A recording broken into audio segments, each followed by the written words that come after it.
प्रणाम दोस्तों, कैसे हैं आप सब। आप सबका एक बार फिर से हार्दिक स्वागत है आपके अपने YouTube चैनल महाकाल भक्ति ज्ञान में। दोस्तों, आज हम इस वीडियो में षटतिला एकादशी के व्रत का महात्म्य और उससे जुड़ी हुई एक पौराणिक कथा को सुनेंगे।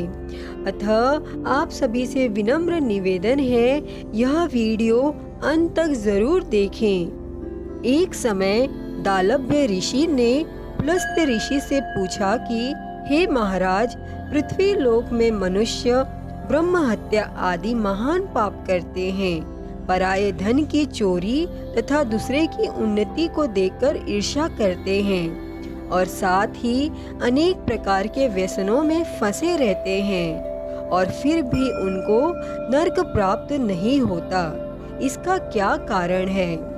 और वे न जाने कौन सा दान पुण्य करते हैं जिससे उनके पाप नष्ट हो जाते हैं, और यह सब कृपा पूर्वक आप कहिए। और तब पुलस्त्य मुनि कहने लगे कि हे महाभाग, आपने मुझसे अत्यंत गंभीर प्रश्न पूछा है। इससे संसार के जीवों का अत्यंत भला होगा। और इस भेद को ब्रह्मा, विष्णु, रुद्र तथा इंद्र आदि भी नहीं जानते, परंतु मैं आपको यह गुप्त तत्व अवश्य बताऊंगा।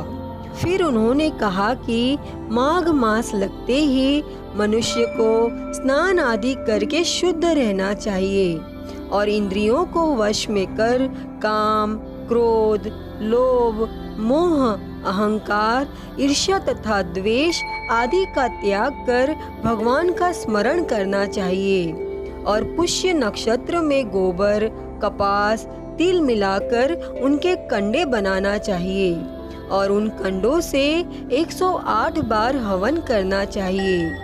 और उस दिन मूल नक्षत्र हो और एकादशी तिथि हो तो अच्छे पुण्य देने वाले नियमों को ग्रहण करें और स्नान आदि नित्य क्रिया से निवृत्त होकर सब देवताओं के देव श्री भगवान का पूजन करें और एकादशी व्रत धारण करें। फिर रात्रि को जागरण करना चाहिए और उसके दूसरे दिन धूप, दीप, नैवेद्य आदि से भगवान का पूजन करके खिचड़ी का भोग लगाएं। तत्पश्चात पेठा, नारियल, सीताफल या सुपारी का अर्घ्य देकर स्तुति करनी चाहिए कि हे भगवान, आप दिनों को शरण देने वाले हैं, इस संसार सागर में फंसे हुए लोगों का उद्धार करने वाले हैं। हे पुंडरीकाक्ष, हे विश्व भावन, हे सुब्रह्मण्य, हे पूर्वज, हे जगतपते, आप लक्ष्मी जी सहित इस तुच्छ अर्घ्य को ग्रहण करें। फिर इसके पश्चात जल से भरा हुआ घड़ा ब्राह्मण को दान करें तथा ब्राह्मण को श्यामा गौ और तिल पात्र देना भी उत्तम है। तिल स्नान और भोजन दोनों ही श्रेष्ठ है और इस प्रकार जो मनुष्य जितने तिलों का दान करता है उतने ही 1000 वर्ष स्वर्ग में वास करता है। दोस्तों, तिल स्नान, तिल का उपटन, तिल का हवन, तिल का तर्पण, तिल का भोजन और तिलों का दान, यह तिल के 6 प्रकार है। इनके प्रयोग के कारण यह षटतिला एकादशी कहलाती है। इस व्रत को करने से अनेक प्रकार के पाप नष्ट हो जाते हैं। इतना कहकर पुलस्त्य ऋषि कहने लगे कि अब मैं तुमसे इस एकादशी की कथा कहता हूँ और तुम ध्यान पूर्वक सुनो।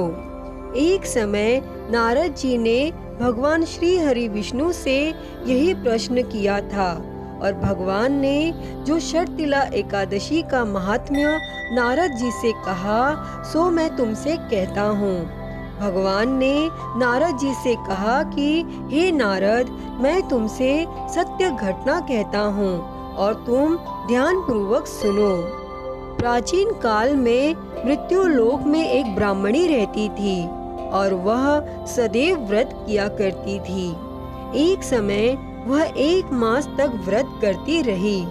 इससे उसका शरीर अत्यंत दुर्बल हो गया। यद्यपि वह अत्यंत बुद्धिमान थी, लेकिन उसने कभी देवताओं या ब्राह्मणों के निमित्त अन्न या धन का दान नहीं किया था। इसीलिए मैंने सोचा कि ब्राह्मणी ने व्रत आदि से अपना शरीर शुद्ध कर लिया है, अब इसे विष्णु लोक तो मिल ही जाएगा। परंतु इसने कभी अन्न का दान नहीं किया, इससे इसकी तृप्ति होना कठिन है। फिर भगवान ने आगे कहा कि ऐसा सोचकर मैं भिखारी के वेश में मृत्यु लोक में उस ब्राह्मणी के पास गया और उससे भिक्षा मांगी। और वह ब्राह्मणी बोली, हे महाराज, किस लिए आए हो?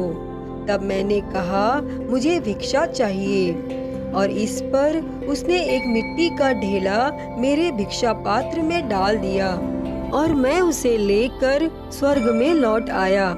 और कुछ समय बाद ब्राह्मणी भी शरीर त्याग कर स्वर्ग में आ गई। और उस ब्राह्मणी को मिट्टी का दान करने से स्वर्ग में सुंदर महल मिला, परंतु उसने अपने घर को अन्न आदि सब सामग्रियों से शून्य पाया। और तब वह घबरा कर मेरे पास आई और कहने लगी कि हे भगवान, मैंने अनेक व्रत आदि से आपकी पूजा की, परंतु फिर भी मेरा घर अन्न आदि सब वस्तुओं से शून्य है। इसका क्या कारण है?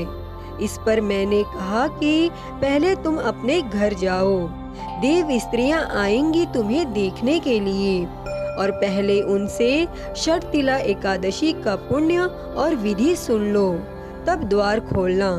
और मेरे ऐसे वचन सुनकर वह अपने घर गई। और जब देव स्त्रियां आई और द्वार खोलने को कहा तो ब्राह्मणी बोली, आप मुझे देखने आई हैं तो शर्तिला एकादशी का महात्म्य मुझसे कहिए। तब उनमें से एक देव स्त्री कहने लगी कि मैं कहती हूँ। और जब ब्राह्मणी ने शर्तिला एकादशी का महात्म्य सुना तब द्वार खोल दिया और देवांगनाओं ने उसको देखा कि न तो वो गांधर्वी है और न ही आसुरी है, और वरन पहले जैसी मानुषी है। तब उस ब्राह्मणी ने उनके कथानुसार शर्तिला एकादशी का व्रत किया और इसके प्रभाव से वह सुंदर और रूपवती हो गई तथा उसका घर अन्न आदि समस्त सामग्रियों से युक्त हो गया। अतः दोस्तों, मनुष्यों को मूर्खता त्याग कर शर्तिला एकादशी का व्रत और लोभ न करके तिलादि का दान करना चाहिए, और इससे दुर्भाग्य, दरिद्रता तथा अनेक प्रकार के कष्ट दूर होकर मोक्ष की प्राप्ति होती है। हे भगवान, जैसी कृपा आपने उस ब्राह्मणी पर करी, वैसी ही कृपा इस कथा को कहते, सुनते और हुंकारा भरते पर सदैव करना। जय श्री हरि विष्णु। तो दोस्तों, यह था शर्तिला एकादशी के व्रत का महात्म्य और उससे जुड़ी हुई एक पौराणिक कथा। अगर आप सभी को यह वीडियो पसंद आई हो तो प्लीज़ इस वीडियो को लाइक करें, शेयर करें, कमेंट करें और मेरे चैनल को सब्सक्राइब कर नोटिफिकेशन बेल को ज़रूर ऑन कर लें। हर हर महादेव। धन्यवाद।